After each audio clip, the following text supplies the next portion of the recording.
Bom dia a todos.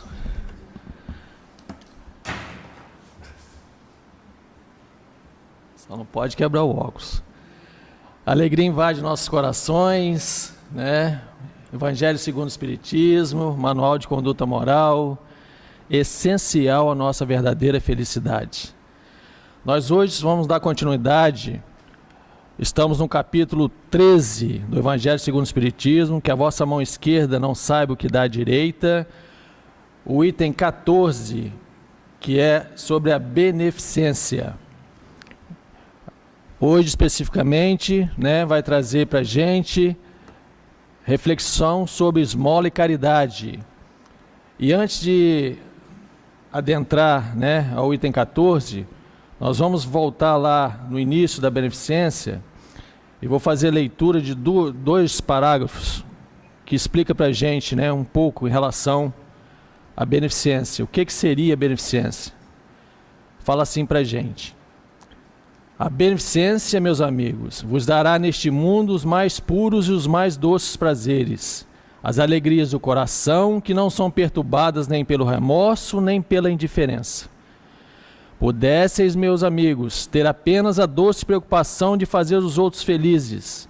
Quais são as festas do mundo que podereis comparar a essas festas radiosas, quando, tornando-vos representantes da divindade, levais alegria a essas pobres famílias que da vida só conhecem as vicissitudes e as amarguras? Esses infelizes, cujos filhos pequenos, ignorando que viver é sofrer, gritavam, choravam e repetiam essas palavras, que se enterravam em seu coração materno como uma espada afiada. Tenho fome.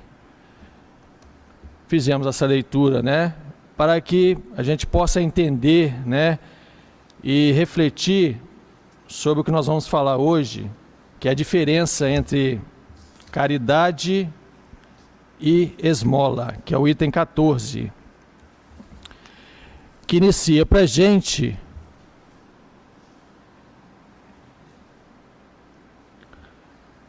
falando assim. É uma mensagem do Espírito Cáritas, que fala para a gente assim. Várias maneiras há de se fazer-se a caridade, que muitos dentre vós confundem com a esmola. Diferença grande vai, no entanto, de uma para outra. A esmola, meus amigos, é algumas vezes útil, porque dá alívio aos pobres, mas é quase sempre humilhante, tanto para o que dá, como para o que recebe. A caridade, ao contrário, liga o benfeitor ao beneficiado e se disfarça de tantos modos.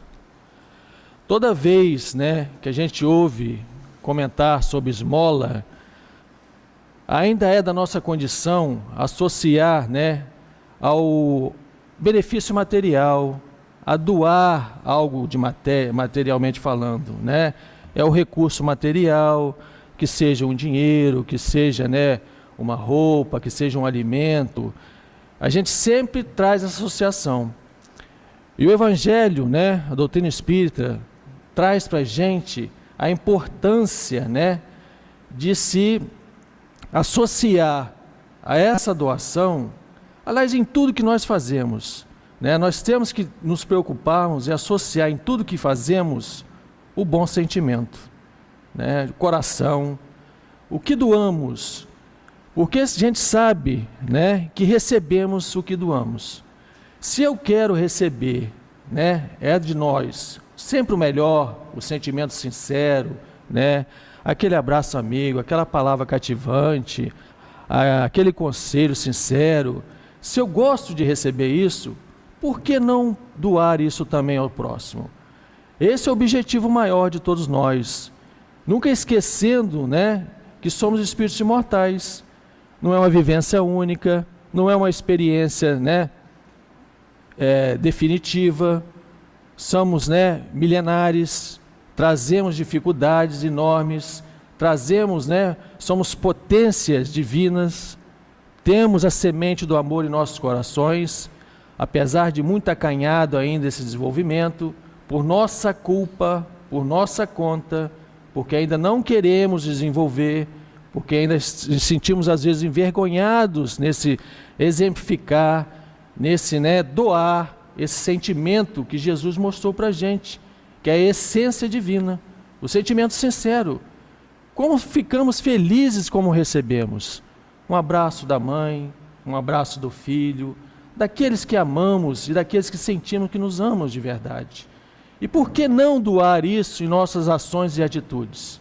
Porque ainda estamos acanhados, ainda temos o coração com uma barreira enorme, sentimos vergonha. Por quê?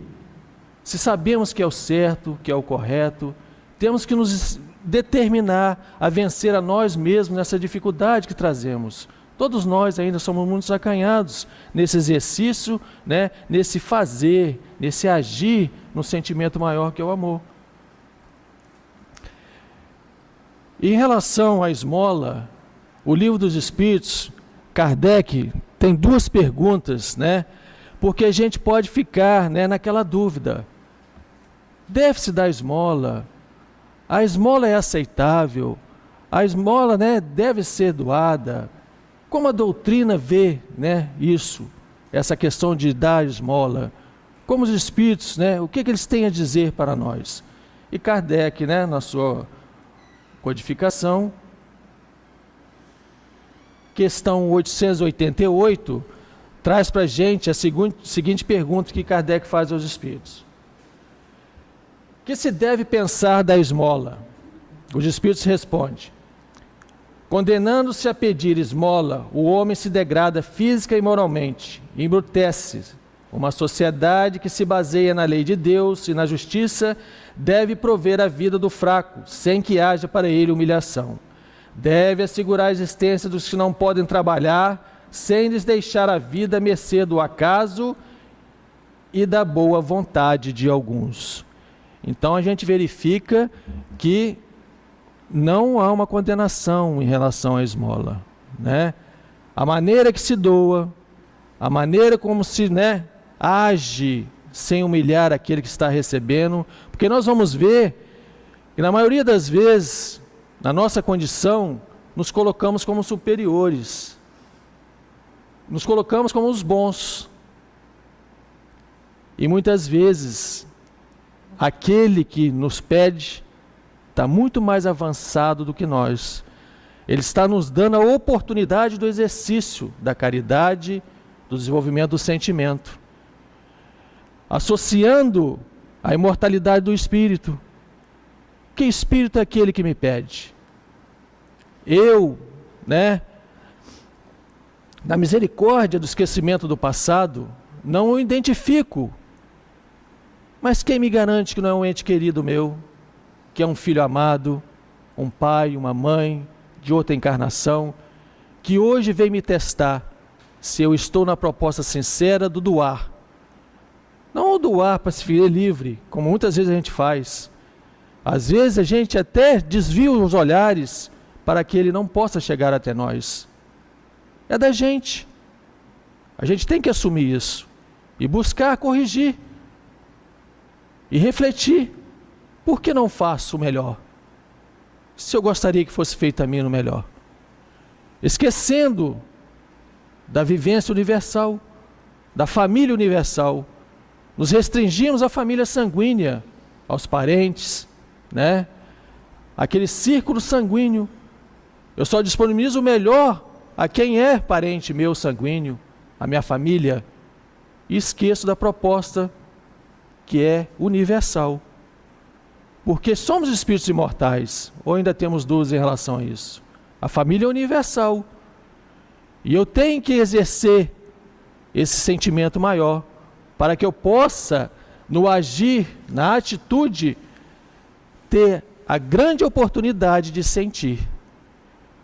Aí eu vou sentir o que Jesus sentia.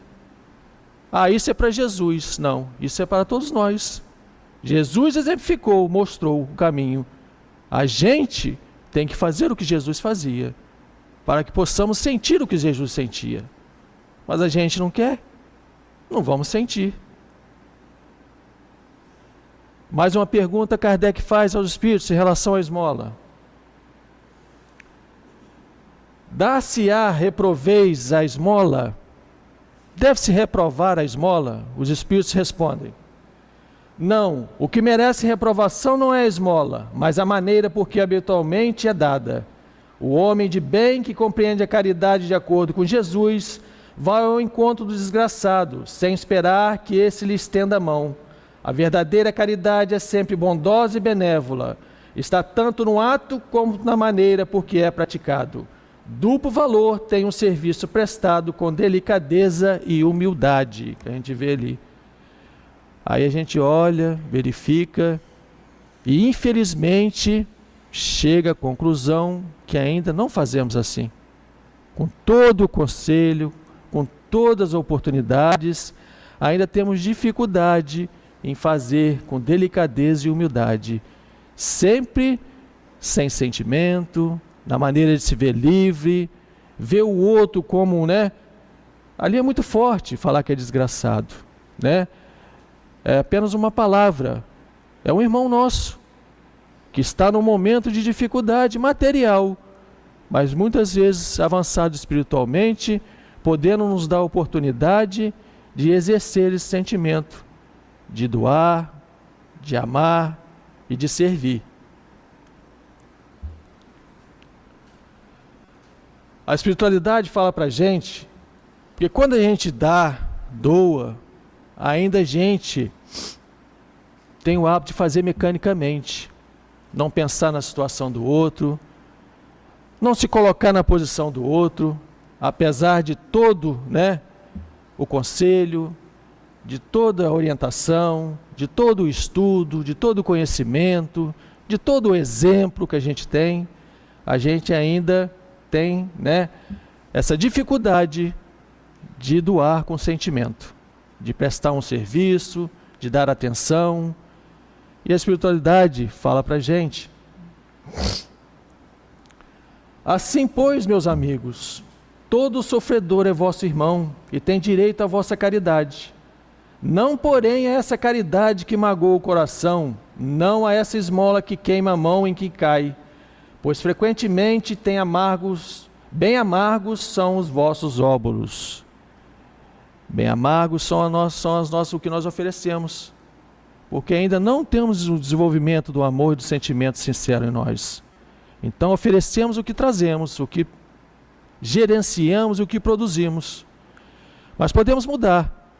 Basta querer, basta determinar, basta exercitar, basta trabalhar no bem, se esforçar para adentrar a essa alegria, essa felicidade, de levar a alegria ao outro, de fazer o melhor ao outro, de sentir a alegria e a felicidade do outro. Não importa se ele vai te retribuir ou não, é um dever, do espírita trabalhar nesse sentido, sentir o que Jesus sentia. Só através do desenvolvimento, do exercício, com grandes dificuldades que trazemos, mas precisamos exercitar para que possamos adentrar a essa beleza, a esse reino de Deus que a gente vai ver, que os Espíritos falam para a gente. Porque o reino de Deus está em nós. Não é um lugar circunscrito lá no céu, lá na espiritualidade. É o nosso estado de alma, o nosso estado de espírito. Podemos estar bem, podemos estar mal, independente das circunstâncias que se apresentam, das dificuldades que a cada um de nós, todos nós enfrentamos.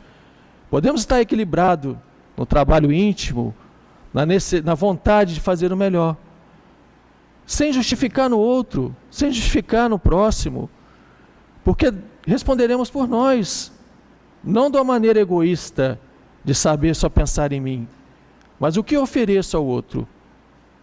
Por que justificar se o meu esposo, se o meu filho, se a minha mãe, se o meu pai, se o meu patrão, as pessoas ao meu redor, não me oferecem o melhor? Eu tenho o dever de fazer o contrário e oferecer o melhor, porque é isso que eu gostaria que fosse oferecido a mim. Por isso que Jesus colocou, na sua sabedoria, na sua grandiosidade: faça ao próximo o que eu gostaria que fosse feito a você.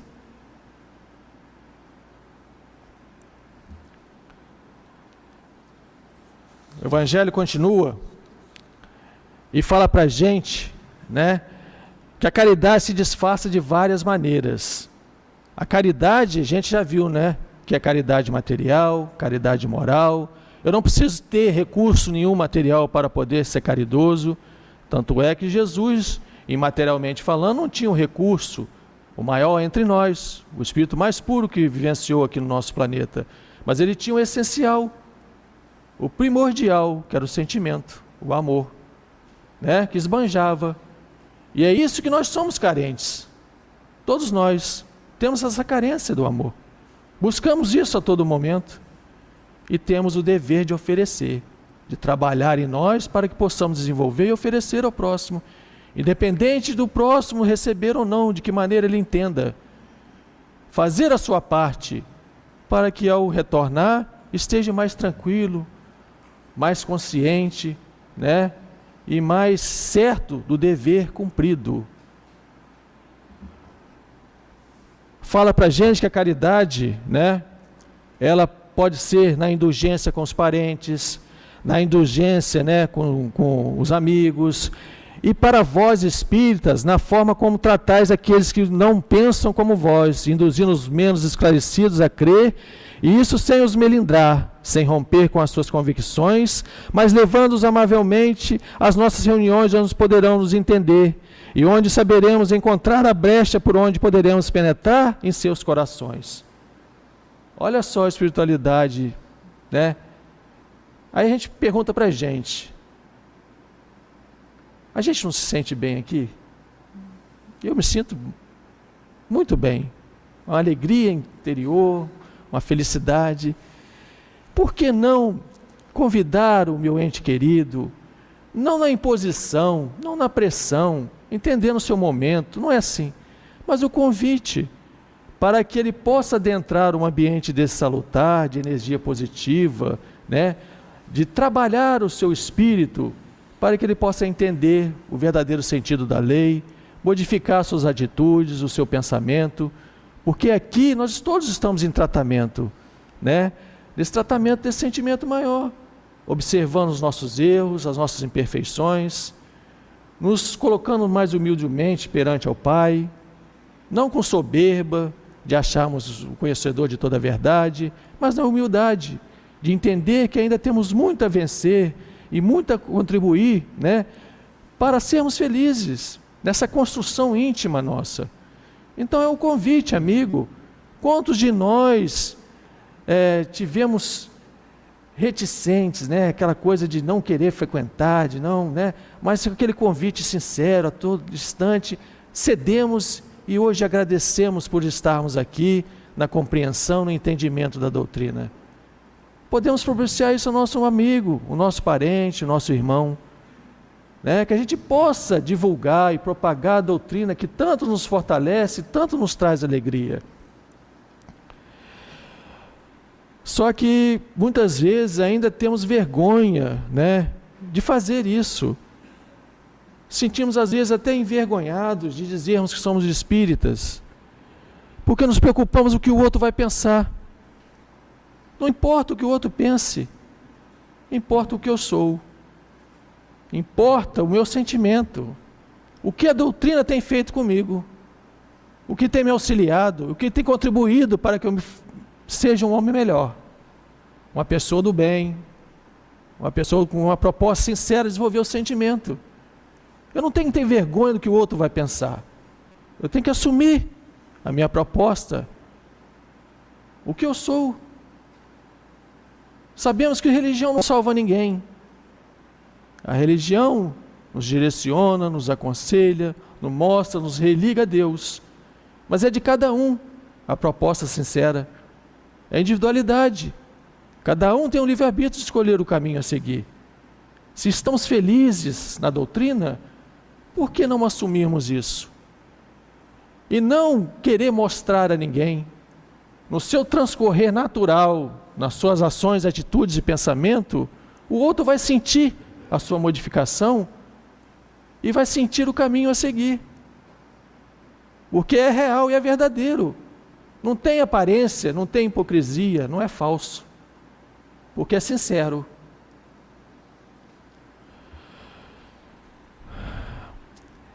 Quando a gente se posiciona a ajudar, a gente ainda, né, se acha superior. eu achei muito interessante essa figura, porque a gente pode se perguntar, quem é verdadeiramente o mais necessitado? É o irmão que está me pedindo ou sou eu que estou de frente ao meu irmão? Na realidade, eu estou de frente a mim mesmo, diante de mim mesmo. É o espelho. Eu sou mais necessitado, porque ele, muitas vezes, na sua dificuldade material, já venceu o orgulho e está na proposta sincera de pedir. Perguntemos a nós, e se fosse conosco? Eu suportaria pedir? O meu orgulho permitiria isso? Se do dia para o outro, eu me encontrasse nessa situação de perda material total, necessitado, na condição de pedinte, como eu reagiria? Será que eu suportaria? Esse irmão, ele já tem essa conquista. E ele está me propiciando o desenvolvimento da fraternidade e da caridade. Vai mais além.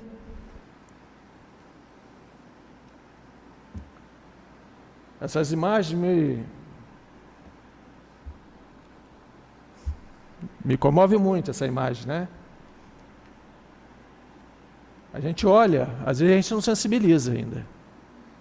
E se fosse nosso filho? Como reagiríamos nessa situação? O que eu gostaria que fosse ofertado a ele? Se o meu filho estivesse nessa condição, sabendo que não há justiça na lei de Deus. Deus não é injusto. Essa condição é a condição necessária ao espírito ainda para o seu progresso e crescimento espiritual. E ele é amparado e fortalecido para vencê-la. A gente tem essa certeza. Mas o que ele traz para mim? O que ele me oferece para que eu possa desenvolver em mim? Não eu oferecer a ele. Ele me dá que tipo de oportunidade? E fala para a gente que a caridade não se restringe à esmola, abrange todo tipo de relação com o outro, trabalhando nosso egoísmo rumo à consciência do coletivo. Não é só família, é coletividade, é universal. Que ao se apresentar situações assim, a gente reflita antes de agir. Como eu reajo diante dessas situações que se apresentam para mim? Porque sabemos que não existe o acaso também. E tenho a certeza, os mais necessitados somos nós, para desenvolver esse tipo de sentimento que ainda não conquistamos. O Evangelho fala na leitura desse capítulo, né, que um grupo de senhoras trabalham rápido, muito rápido, seus dedos são ágeis, vede como seus rostos são radiosos e como seus corações batem uníssimo. Traz um exemplo do trabalho sincero, do trabalho determinado na prática do bem, de atingir o bem maior. Como a gente vê, né, e muito no nosso planeta, só que não é divulgado, que não é, né, colocado para a gente. Então esse trabalho ocorre no nosso planeta, esse trabalho de assistência, sincero, e a gente pode também contribuir com isso. Tem que acelerar, que o tempo é muito curto. Fala que essas senhoras confeccionam as roupinhas para o inverno das crianças necessitadas. É aquele trabalho das pessoas que, né, que fazem já prevendo a necessidade do próximo. Quando vem o inverno, né, a doação de roupas, de cobertores. Então, é essa doação, né, principalmente com sentimento maior. Só que a gente, quando se apresenta a oportunidade, a gente justifica que não pode, não tem tempo, né, é da gente. Não tem tempo para fazer isso, estou muito atarefado. Aí esse espírito que sempre trabalhou no bem, fala para a gente o seguinte: se olhar à sua volta e observar os fardos que outros estão carregando, vai perceber que a vida tem sido generosa com você. Que a gente adora reclamar, que a gente só foca nas nossas dificuldades, no momento atual que eu estou passando, e esquece do resto. E tem espíritos trabalhando nessa caridade, nesse exercício a todo instante, 24 horas. E a gente vê quanto a gente está aquém ainda, acanhado nesse sentido, envergonhado às vezes, né? Não sei porquê, mas ainda somos assim. Precisamos modificar, precisamos nos determinar para que possamos, atingir o objetivo maior do espírito mortal, que é o desenvolvimento desse sentimento de ajudar, de prestar, o apoio sincero, de ouvir, de aconselhar. Vamos lá. Chico fala pra gente: na vida não vale tanto o que temos, nem tanto importa o que somos. Vale o que realizamos com aquilo que possuímos e, acima de tudo, importa o que fazemos de nós. Porque a gente está sempre preocupado em aquisições.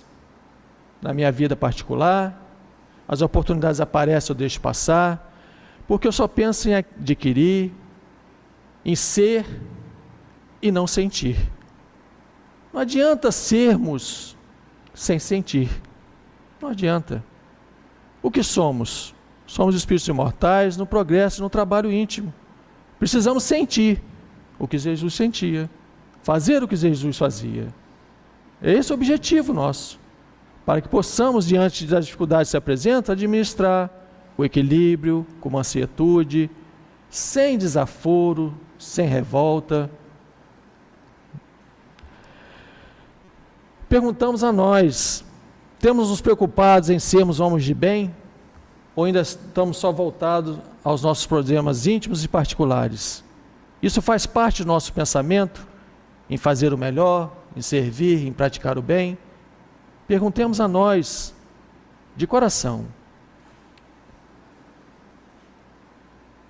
E nosso querido Chico também fala para a gente, porque a gente justifica, não tem jeito, o que eu faço não vai repercutir em nada, porque a gente sempre quer repercussão, quer que apareça, quer que seja reconhecido.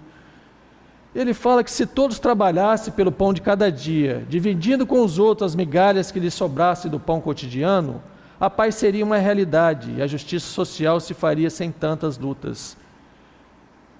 Dividindo com os outros as migalhas que lhes sobrassem do pão cotidiano. Se a gente fizer uma avaliação sincera, a gente vai ver que a gente tem muito a doar, muito a oferecer. Mas por conta do nosso egoísmo, das nossas dificuldades, do nosso orgulho, a gente restringe a nós, aos nossos familiares, aos nossos parentes, e esquecemos os nossos irmãos. Podemos oferecer muito mais, doar muito mais, mas ainda estamos presos, a nós, egoísmo, a mim, eu em primeiro lugar. O que eu necessito? Aparecem as oportunidades e eu deixo passar.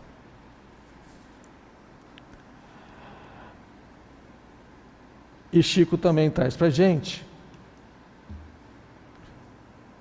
a caridade é o processo de somar alegrias, diminuir males, multiplicar a esperança e dividir a felicidade, para que a terra se realize na condição do esperado reino de Deus.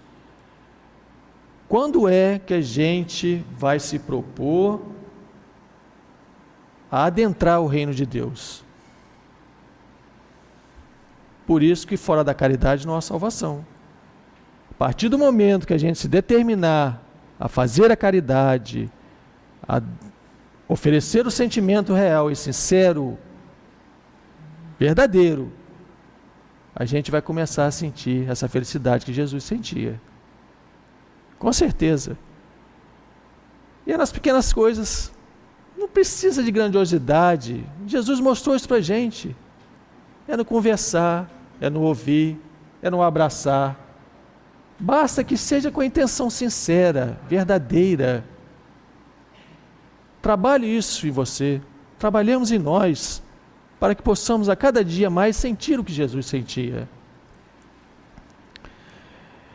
E no Evangelho, essas senhoras trabalhadoras, que trabalham com sentimento real, na proposta de atender os irmãos necessitados, o Evangelho fala que elas têm o pagamento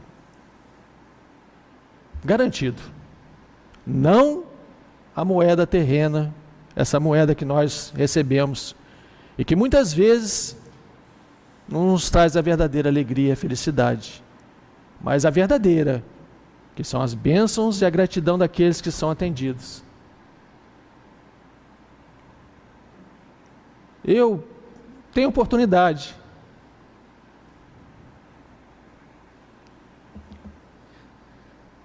às vezes de vivenciar algo no sentido que eu moro no interior, moro numa região ainda rural. Muitas vezes, no exercício da gratidão, do agradecimento, eu ofereço às vezes o que eu posso oferecer de melhor, nas minhas limitações. E aquele que é assistido e atendido, me agradece, às vezes, com a dúzia de ovos, às vezes com a caixa de banana, às vezes, com a goiabada. E aquilo tem um significado, um valor tão grande, que nenhum cheque de 1 milhão, que seja os reais, vai trazer ao espírito a verdadeira felicidade, como a gente sente, porque é real e é sincero. Não que a gente abandone o nosso trabalho do dia a dia, mas que a gente busque isso, atender com alegria, com felicidade e com amor aquele irmão que nos busca, que nos dá a oportunidade de servir e de atendê-lo. E para encerrar,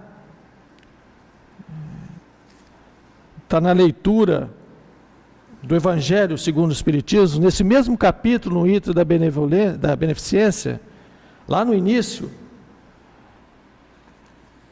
o Espírito fala assim para a gente: lembrai-vos dessas palavras do Salvador. Quando vertides um desses pequenos, lembrai que é a mim que o fazeis. Quando a gente oferecer algo a alguém, lembre que você está oferecendo a Jesus, oferecendo a Deus, em primeiro lugar, para que ao retornar à pátria verdadeira, não queira justificar que não pôde, que foi o outro que fez, foi o outro que aconteceu, e que tenha essa certeza, que ainda é porque nós não queremos, mas que nós podemos. Basta nos determinar e trabalhar esse sentimento. E quando começarmos a sentir, isso vai nos alavancar, nos impulsionar cada vez mais a sermos trabalhadores do bem, apesar das nossas limitações, mas de sentimento real e sincero. Que Jesus esteja conosco sempre, que está em nossos corações. Que assim seja.